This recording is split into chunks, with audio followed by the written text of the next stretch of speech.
Good evening and welcome back to Mystic Matters. We are the Greater Mystic Chamber of Commerce. Good evening, Tricia. Good evening, Susette. So what's going on? Well, we're gearing up. It's hard to believe spring just, came and we're getting ready for summer already. And so And not a bad winter. I have to say, not a bad winter. Not a bad winter. not a bad I mean, winter.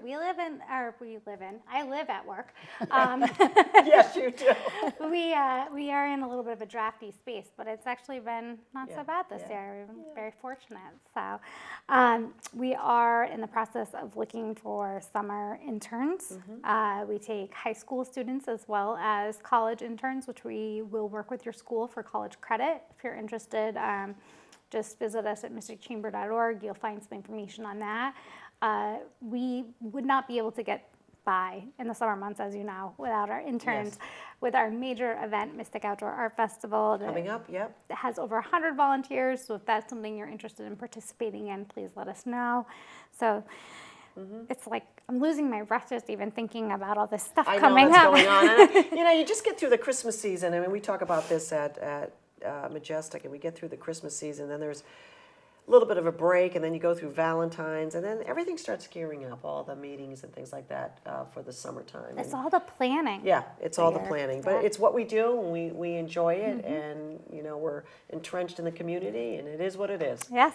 But so one of the best programs, and we just started Mystic Matters, and last week we had the Mystic Seaport on, but of course, dear to my heart, we have two great people from the Mystic Aquarium, and I want to welcome Donna, Chenette, and Jim Gerber. Thank you so much for coming on this evening.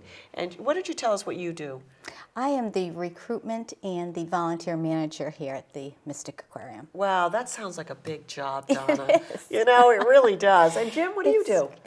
I'm a volunteer at the aquarium. I'm a docent most of the time, and then every Tuesday I'm in Donna's office with her. Keeping her in line. Keeping her in line as best I can. It's a tough job.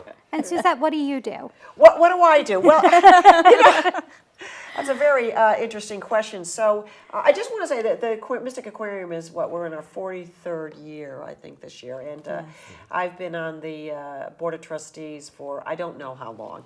I tried to figure it out that the other day because I'm not sure about the term limits. I just keep thinking they just changed the term limits. But this year I was promoted to vice chair for the Mystic Aquarium Board of Trustees. I'm very proud to serve. So it's proud. I'm proud to be here with this group this evening. So that's what I do. And we're proud to have you too. That's one of the hats that I wear. But anyways. Yes, well, we love, the aquarium, having the seaport, and now the aquarium, these are just,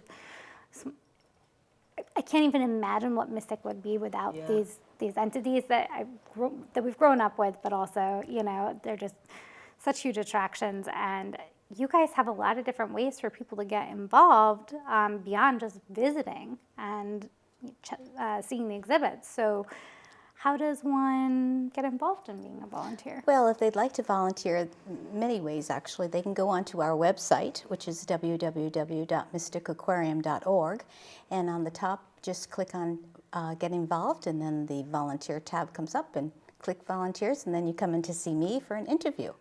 Oh, so you're the one that makes all those big decisions. Yes. But what does it take, Donna, to be a volunteer? I mean, you just say, I just want to volunteer. Well, how do you place them? Well, they have to be 15 years old, and they have to come in with an enthusiasm.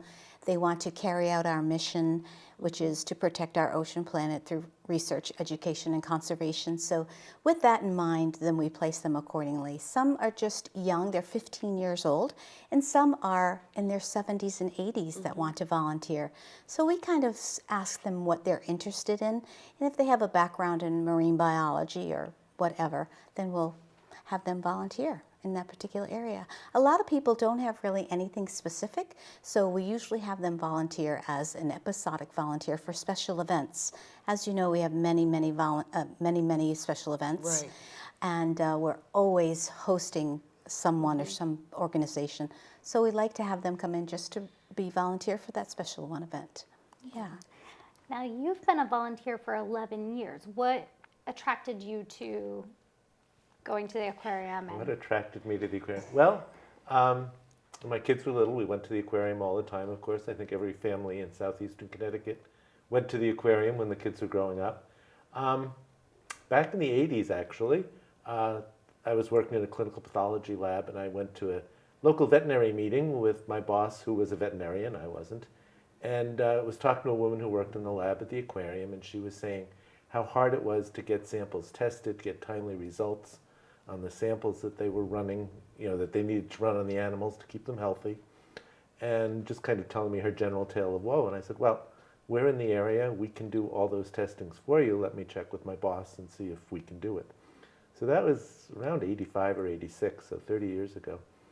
We've been testing some samples for the aquarium ever since. At the time I retired 12 years ago, we figured out it was over $1 million savings to the aquarium. Oh, so thank you, Jim, yeah. Yeah, so I had that tie-in, and then when the aquarium designed their current laboratory facilities, which are currently being torn down and renovated. Right. They approached Thank God. me. Yes, it was time. Yeah. They approached me and asked me if I would be the community representative on the building committee for that. So I was involved with that. And then 11.5 years ago, I retired. And the first February, home, climbing the walls, thinking, I've got to do something with the rest of my life. I'm too young to sit here and play video games or read books, So I contacted the volunteer manager at the aquarium at that time, told him I was available, thought I wanted to do research there, and he told me, well, we really have a desperate need for docents. We still do, we always do. Docents are exhibit educators, interpreters, if you will. So he said, do you want to give that a try? I said, well, okay, I'm not really sure this is something I want to do, but I'll give it a try, I have time. And 11 years later I'm still doing it and loving every minute of it. So it was a good decision, and it's really kept me active in my retirement, meeting people, learning things. It's a and learning real something plus. all the time. Yes, there's always new things going on at the aquarium, new animals, new exhibits. There's a lot to learn, and even the things that have been there a long time, there's always new things you can learn about them. So it's been a great experience. So how many volunteers, Donna? You talk about all this need for volunteers, but how many volunteers do we actually have? We have 300 regular active That's volunteers, and we have 400 episodic volunteers for special events. So we're up to 700 volunteers total. That's in just this little area. Yes, And it's generational? Yep. Wow. Yep, it's wonderful. I have my sister or my brother who wants to volunteer. My mother volunteered here 10 years ago. And it just goes right down the line in the families, Yeah, I'm still great. volunteering. I mean, yes, I understand. Yeah, do you count her as a volunteer? I get it, but I didn't realize that the magnitude of, the number is quite large. Yes, And we probably wouldn't be able to really survive without the importance of volunteerism. Yeah, they're fantastic, each and every one of them. They come every day without pay just because they love the organization, they love the animals, and most of all, they love the staff and the other volunteers, their colleagues. And it's just a wonderful place. Everyone that walks through that door just is very happy. You hear the beluga whales, and they're saying good morning to you. What other place can you go where the animals are saying hello to you or good morning to you? And it's just a fabulous place. It really is. So not everybody would be as qualified as you with the lab samples and knowing the testing, possibly, if you're just 15 years old or 16 years old and you're looking to get involved just, something after school. Do you have requirements? I mean, I know you said the personality, they have to be willing to be outgoing and... Exactly. They have to carry out our mission, which they have a love and passion for anyway. And I would place them wherever they've really had an interest. If they have interest with fish, or if they have interest in marketing or computers or administrative, whatever we talk about in our interview is where I try to place them. It's got to be a good fit for both sides, for them and for us. And I usually do that through our interview process. And it works out very, very well. We do have formal and informal training programs. So particularly for the docent program, it's 28 to 30 hours of classroom and practice, learning how to do public speaking, learning about all the animals, all the exhibits and that sort of thing. But beyond that, we have shadowing, informal training for the animal, people working with the animals. And so there's a lot of training going on from all aspects of it. Also, we've started this year is a pre-shadowing class for our docent training, where they would actually shadow a docent as they're working to see if they're really interested in that. And that seemed to really have worked out very, very well. So they know for sure if it's going to be a good fit for them. Yeah. That's fantastic. So we tried that this year, and it's working very well. Yeah. Wonderful. One of the things you mentioned that the volunteers do is your events and the numerous events that you have. What are a couple? I know Cocktails with the Whales is, a huge, people know all about that event, I hope. If they don't, maybe you could enlighten them. You're in charge of that, aren't you, Jim? Not in charge, But, but you're part I'm of that. there almost every Yeah. event for the Cocktails with the Whales. It's a lot of fun. Last summer they did it, I think, about every other week. I think that was a little bit too much. But periodically usually it's a Friday night, during the summer months, they have this adult-only Cocktails and Whales. Yeah, and it's and some fun. hors d'oeuvres. Yeah. There are hors d'oeuvres available, and it's fun to watch the adults turn into kids. Yeah. They have so much fun. Look at Jim's face. So many of them say that Yeah. it's a different atmosphere when there aren't little kids running around. Right, And right. in fact, one woman, she was not an American, brought a child to the event, not understanding that What it this was was an about. adult only, and of course we didn't turn her away. But when she left, everybody said, the event has changed. The atmosphere has changed. yeah. We can all relax. Yeah. People turn into kids. It's just I've seen them when they coming up to the whales and the crazy things that they do. Yes. And we were talking before the show. Just can't believe this. I've got to put Jim on the spot a little bit. I can see how much the volunteering has done for you, Jim. And I didn't know you until the aquarium side of you. But you said you were an introvert, and that. I don't know that about you. So, if that's got to be way in your past. And so tell me, is it because of the aquarium that this brought out this vivacious Jim that has to, I think the aquarium has been really good for me, and and it's fun to watch some of the kids, the high school kids, blossom, if you will. In the same way that you did. I was pretty quiet. I had to do it. Going on microphone scared me something awful. I've heard you on the microphone. But yeah, and you do it 800,000 times, I and know. it gets pretty easy after a while. But yeah, I learned to relax talking on mic and that sort of thing. My other big phobia was reptiles, and now one of my favorite exhibits is our Scales and Tails, where we bring out alligators, snakes, assorted lizards for the guests to meet one-on-one, face-to-face. And it's really fun to watch people who have never touched a snake before or an alligator before, don't think they want to do it. And so I never push, just, okay, it's here. If you want to do it, fine. If you don't, we don't force it. And they usually come around and say, this is so cool. I've never done anything like this before. I'm going to go home and brag to my husband or brag to my grandchildren or whatever that I touched a snake. So it's fun. So the message, when you have volunteering, it resonates. People tell other people, and they say, come back or come to the aquarium and volunteer. What do you think most of the volunteers get out from that, Donna? Well, I think that Outside of doing just something. I think they bring back the educational piece. I think they learn about marine biology, ecology, and those type of programs where they learn as they're there volunteering, and then they bring it back to their schools. And the magnet school, we have an awful lot of kids at the magnet school that volunteer for us, and then they just talk amongst each other, and they say, oh, I was down at the aquarium, I volunteered there, why don't you come with me?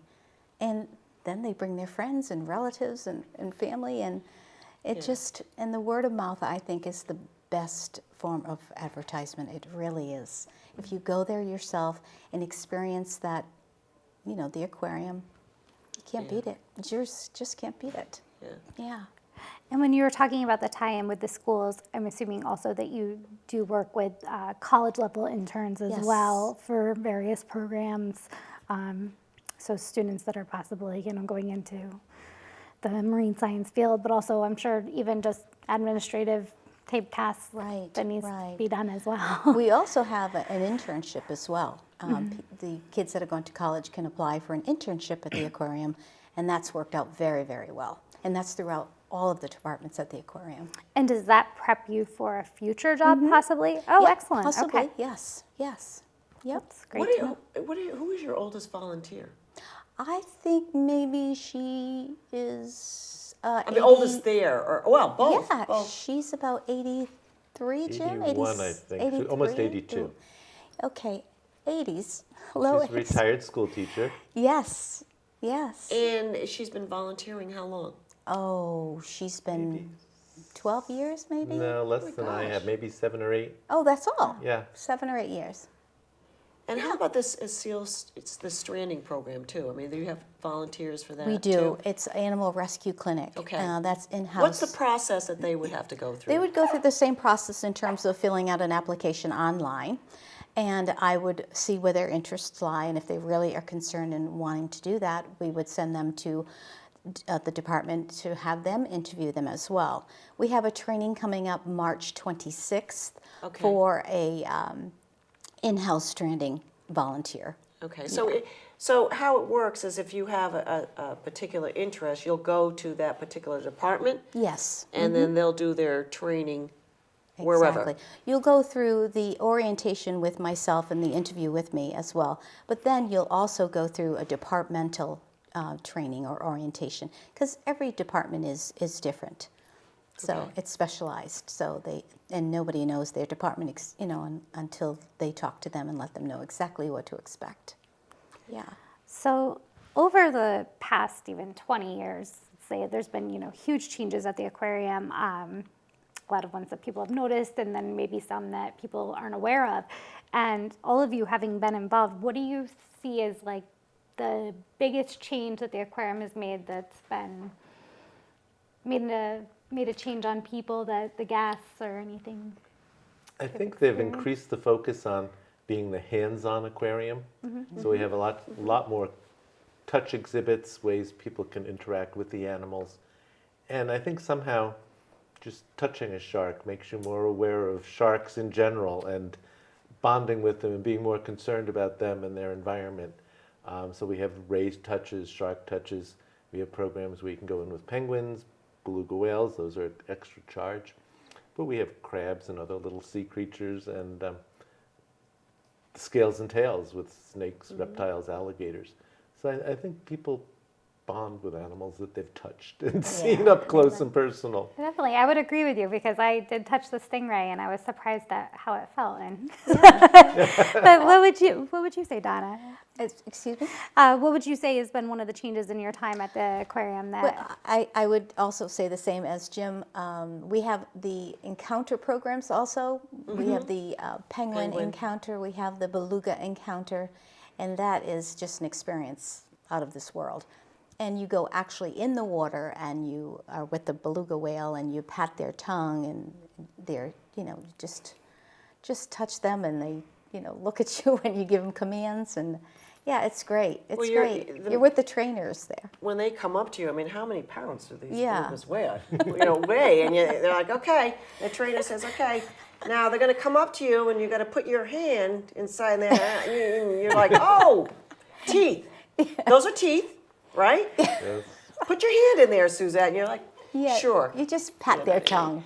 Yeah, they're fine. They're great. That's a great question, Tricia, and I think I want to come in from a little bit different side where, 43 years ago, we were known basically as a tourism center, but I think we have evolved, over the years with our message of more conservation. Yes. And I think as we forge forward, because the aquarium has so many different components from our educational side and our research side, and also the tourism side, it all equals to the message of conservation and how we feel we play a part in the overall region, local, and national level.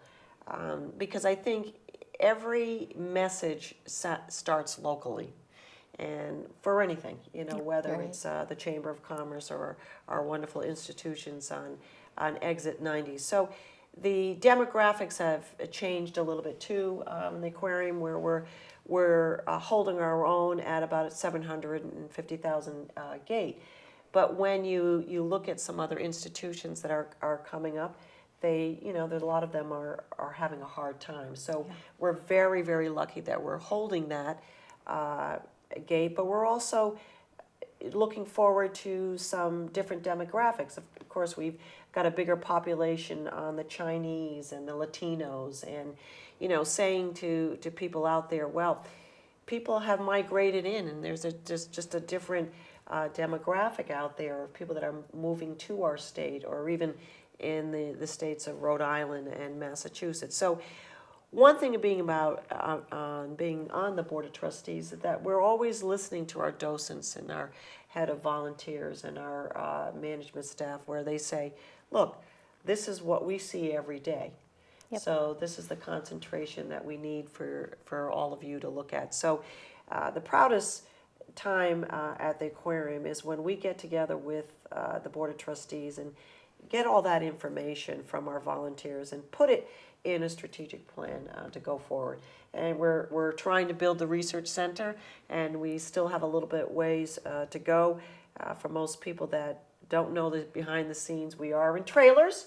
And Jim can attest to this. These were trailers that actually my husband was involved in when Pfizer was giving up some of the trailers, and we're getting the planning and zoning to donate the trailers. Well, a lot of research goes on, and we can't be doing research in trailers. So, we're also asking the public, if you have any interest to, we can go online to our website. Absolutely, yes. And so that's kind of the overall. I think as a trustee, even though I'm not the one being interviewed, but Tricia did bring out a good question. So, I think on the chamber side, Tricia, last week we had the Mystic Seaport, and this week we have the Mystic Aquarium. How important do you think all of this plays into your role? Well, I think that, maybe, and this is my opinion, but perhaps maybe 10 or more years ago, these institutes were seen as purely tourist attractions. Yeah. And now they are seen as integral parts of our community. Even weddings at the Seaport and the Aquarium have, That is a great point. It's a destination wedding spot, but also a spot where anybody that's local thinks about, having a wedding there. I know the encounter programs, lots of my friends give those as Christmas gifts to their spouses, so I think now we see that there's this, we can't just look at it as the people that come through the gates that are maybe from, somewhere else. We have to look at it as these people that are there are also from here, and we want to embrace them and give them the experience that they want. So I think, it's amazing, going from a little kid seeing the dolphin shows. That's how dated that is. Yeah. 43 years ago. To getting invited to a wedding at the aquarium. I mean, it's just the changes have been really amazing, and the building itself, and the amount of research that's being done. Right. And the other thing is too, what came out of our past board meeting is where do we see the future with the millennials coming up? What is going to be their focus, and are they going to come back to family, and will there be the family environment to support the institutions like the Mystic Aquarium and the Mystic Seaport? So, we just have a few minutes, and first of all, I want to thank you, Donna, for coming on board, but I want to hear Jim Gerber, one last volunteer story, because I know you have one in you. One last my favorite story, feel good for me, was when we had the anemone garden in the middle of the main floor, and I was lucky enough to be the one chosen to feed the anemones. They got fed twice a week. And I was feeding one day and always interpreting the exhibit as I fed them. And this woman, who had to be in her 80s, followed me around and hung on every word I said. And at the end she said, "I've lived in New England my entire life. I never knew these things were in our waters right here. I've never heard of them. I've never seen them. This is the most amazing thing Oh I've my ever seen. gosh. And I just, of course, felt And how old was wonderful. She had to be in her 80s. Oh my She was gosh. there with her Yeah. daughter who had her grandchildren with her, right? Oh, great-grandchildren, So she was yeah. a great-grandmother. Yeah. And just to open somebody's eyes to something that they've never seen before is just awesome feeling. Yeah. And you get to see that every day. Yeah. So, Donna, just give us our information again and how they can volunteer. So if you would like to volunteer, you can go onto our website, which is www.mysticaquarium.org, and then you'll come to see me for an interview, and then I'll get you started. Okay. And then just one last thing. Jim, how do you like working with Donna? I love it. I told him to say that. I can see that. Put that $20 bill back in your pocket there. You just never know what's going to happen next. So it's fun. Well, Tricia, it's always nice seeing you. It's always I know nice to we've see got a you. lot going on at the Chamber of Commerce, and I just want to get just a little shout out again for volunteers for the art festival coming up on the second week in August, and we'll be back. We've got a lot of great programs coming up in the future. We do. And, you know, I have to say, keep your eyes peeled. As spring comes, we have a whole crop of new businesses coming Yes. into the area. Yeah. A lot of the businesses that maybe you stayed away from during the winter because it was too crummy to go out, make sure you go back, shop local, support the gift store at the aquarium has amazing Yep. things. We do. You know, our area, the internet cannot beat it. So definitely supporting our businesses here. Yeah, so when we thrive, we survive. And I'll leave you with that note. So we are the Greater Mystic Chamber of Commerce. Mystic Matters. Good evening.